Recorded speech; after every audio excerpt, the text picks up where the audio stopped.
Jordan is dead, or at least that's what episode 1 wants you to believe. But before you accept that as fact, you need to ask yourself one question. If Hal Jordan really did die in that explosion, then who is walking around Rushville wearing his ring? Because here's the twist nobody saw coming. The new trailer for episode 2 doesn't just tease what happens next. It quietly confirms that everything you thought you understood about Hal's death might be wrong. Someone took that ring. Someone wanted Hal gone. And by the end of this breakdown, you're going to have a very good idea of exactly who that someone might be. Episode 1 ended in the worst possible way for Hal Jordan. What looked like a routine investigation into a strange incident in Rushville turned into a nightmare, and by the final minutes, Hal appeared to be dead. It was a brutal twist, the kind that completely changes how you watch a show. Because now the question isn't simply whether Hal survives. The show has already made it clear that his death, real or not, is going to become the central mystery driving the entire season. How did it happen? Why did it happen? And most importantly, who ended up with his ring? That last question matters more than people realize, because a Green Lantern ring doesn't just fall off a dead body and sit there waiting to be picked up. It chooses. It bonds. Whoever has that ring now either took it by force or there's something happening that we haven't been told yet. The new trailer picks up the story where episode 1 left it hanging, and it drags us straight back into the year 2016, where John is still learning the ropes as Hal's apprentice. This isn't a random flashback structure either. The show is clearly using these earlier scenes to build toward the exact moment that explains what happens to Hal in the present timeline. And the biggest thread running through all of it is the unresolved case that's been eating away at Hal since the beginning: the extraterrestrial infiltration in Rushville. This isn't some side plot. This is the engine driving the entire season, and it starts, quite literally, on a football field, the very place where 4 people died only days earlier. Except those 4 people weren't people at all. They were aliens, disguised as humans, hiding in plain sight in a small town that had no idea what was living among them. In the preview, we see Hal walking across that same field, clearly still shaken by what happened there. He knows this isn't over. He knows there's more to uncover, and he knows time is running out to find the answers before something worse happens. What makes this scene so unsettling isn't the visuals, it's the tone. Hal isn't walking around like a hero confident in his next move. He's walking around like a man who understands he's already losing control of the situation. And that feeling of losing control becomes the heartbeat of the entire episode. As Hal keeps digging into the mystery, doubt starts creeping into every interaction he has. He knows these aliens didn't just appear out of nowhere, and he knows there's a reason they picked Rushville specifically. He's trying to piece together how they got there, what their plan actually was, and worst of all, whether there are more of them still hiding among the townspeople, wearing human faces, blending in like nothing happened. That last part is where the horror of this story really lives. Because if there are more aliens hidden in Rushville, then literally anyone Hal talks to could be one of them. Neighbors, friends, even people he trusts. Nobody is above suspicion anymore, and that paranoia becomes contagious, spreading from Hal straight into the audience watching. But here's where the story flips in a way you don't expect. Instead of being welcomed as the man trying to protect Rushville, Hal starts being treated like the actual threat.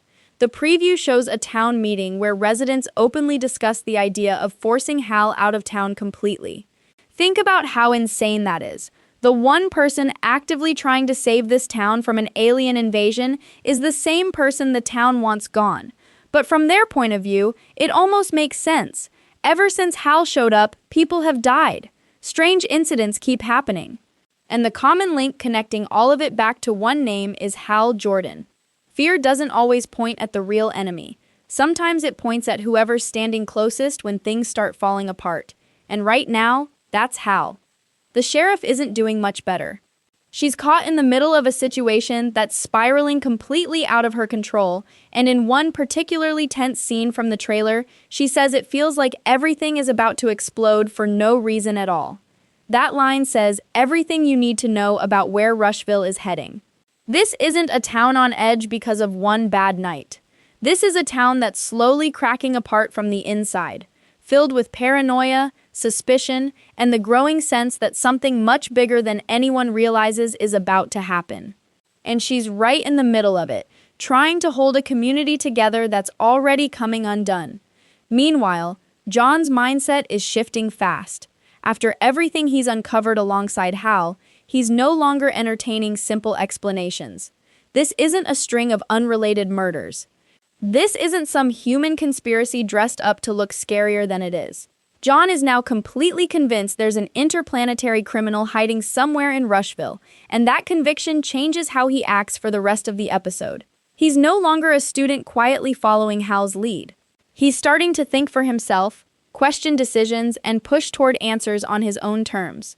When the sheriff finally demands to know what these aliens actually want, the answer she gets isn't reassuring at all. Hal has to admit he doesn't know. He genuinely doesn't have a clear answer for their true intentions. But he's certain of one thing: the danger is massive. According to Hal, if they don't stop whatever's coming in time, these beings could trigger a disaster on a scale nobody in Rushville is prepared for. And that uncertainty, not knowing how many aliens are hiding, not knowing their real plan, not knowing how much time is left before they act, is exactly what makes this threat so terrifying. It's not a monster you can see coming. It's an invisible countdown, and nobody knows how close it already is to zero. While all of this unfolds, the mystery surrounding William Macon keeps growing louder. As the sheriff's father-in-law, William has made his frustration with Hal impossible to ignore, and in the trailer he confronts Hal directly, practically demanding he leave Rushville for good. From William's perspective, the math is simple. Hal showed up and 4 extraterrestrials ended up dead in connection to his investigation. That alone makes Hal dangerous in his eyes, someone whose presence brings destruction wherever he goes. But Hal isn't backing down. Instead of retreating from William's accusations, he doubles down, pointing straight back at William as a key piece of this entire mystery. Hal is convinced William is hiding something on his property, and the desperation William shows trying to keep Hal away only strengthens that suspicion. Why would an innocent man fight this hard to keep someone off his land unless there was something worth hiding? Then the trailer drops one of its most intriguing details, a brief glimpse of advanced alien weaponry, technology far beyond anything that should exist in a small town like Rushville. Nobody knows where it came from, but both Hal and John are immediately drawn to it, and you can tell just from their reaction that this weapon isn't just a prop in the background. It's a piece of the larger puzzle, one that could completely change what they thought they understood about this alien threat. Hal's desperation to find answers eventually pushes him into territory that feels genuinely reckless. In one of the most jaw-dropping moments of the entire preview, we see him remove the corpse of one of the 4 dead aliens straight out of the morgue. He's not doing this for shock value. He's doing this because he needs information that self-destructed before he could get it the first time, and he's willing to break every rule to get it now. This is a version of Hal who's stopped playing by the book entirely. He's not asking for permission anymore. He's taking whatever action necessary to stay ahead of a threat that keeps outpacing him. But the tension isn't only building around the alien mystery. There's also a quieter, more personal storyline unfolding between John and one of the most important figures tied to the origins of the Green Lantern Corps, the Guardian. Their conversation in the trailer cuts straight to the heart of John's arc this season, his ability, or lack of ability, to properly wield the power of the ring. According to Hal, John simply isn't ready. He's still too weak to handle that kind of responsibility. And that single sentence becomes the fracture point for everything that follows between them. From here, the relationship between John and Hal starts pulling apart at the seams. John begins openly questioning Hal's decisions instead of just following them, and he starts pushing to find his own answers instead of relying on Hal to hand them to him.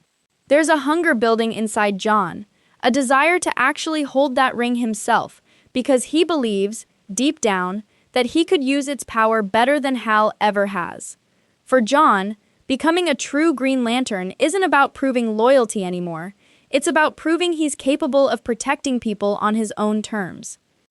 But Hal isn't willing to give up that responsibility so easily. In fact, his warning in the trailer is about as blunt as it gets. John will only get that ring over his dead body. Now think about that line for a second, because remember what we already know is coming. Hal is presumed dead in the present timeline, and his ring is missing. Was that warning some kind of twisted foreshadowing? Is this the exact promise that gets fulfilled later, just not in the way Hal ever expected? And just when you think the trailer has already given you enough to process, it ends with a brief but loaded glimpse of Sinestro. As expected, the show is being extremely careful about revealing his true intentions, but his presence alone is enough to spark a wave of theories, especially now that Hal's apparent death has become the biggest mystery of the season. So let's break this down properly, because the real question everyone wants answered is simple. Who killed Hal Jordan and who ended up with his ring? Right now, there are really only two possibilities worth considering.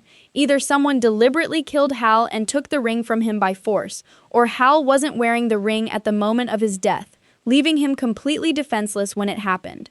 Both options are terrifying in their own way, but only one of them points directly at a specific suspect we already know is dangerous. Let's start with the most obvious theory. The Green Lantern trailers have already confirmed that Sinestro is imprisoned somewhere within this story, which immediately makes him a prime suspect. If Sinestro is locked away without access to a ring of his own, and he's carrying years of resentment toward his former pupil, then the idea of him orchestrating Hal's death and claiming that ring for himself isn't just possible, it's disturbingly logical. Sinestro has motive, history, and exactly the kind of grudge that turns into long-term planning. If anyone in this story has been quietly waiting for the perfect opportunity to strike, it's him. But Sinestro isn't the only name that deserves suspicion here. Go back to episode 1 for a second, because the first chapter of Lanterns already planted a seed that's easy to overlook. The alien who self-destructed during that explosive confrontation didn't just die randomly. Before detonating, he revealed something important. He was there for revenge, and he came to start a war.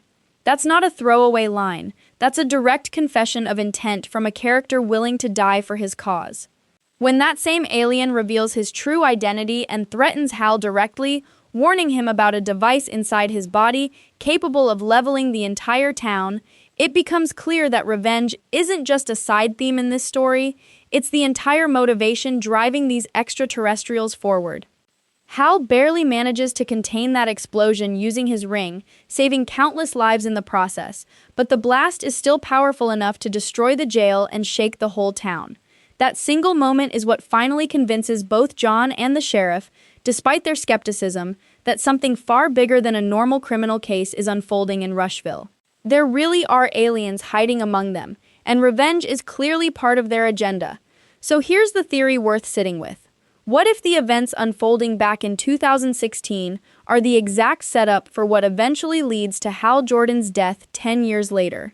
What if an alien tied to this same revenge-driven plot, someone Hal wronged, defeated, or interfered with during this investigation, is the one who finally catches up to him in the present timeline?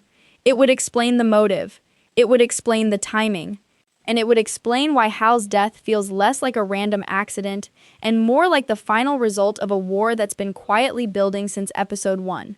Whether it's Sinestro settling an old score or an alien enemy finishing what was started years earlier, one thing is certain. Hal Jordan's death isn't the end of this story, it's the beginning of a much bigger mystery, and episode 2 is only going to make things more complicated before they get any clearer. These are the major threads we're following heading into the next chapter of Lanterns, and if even half of these theories turn out to be true, this season is about to get a lot darker before it gets any better.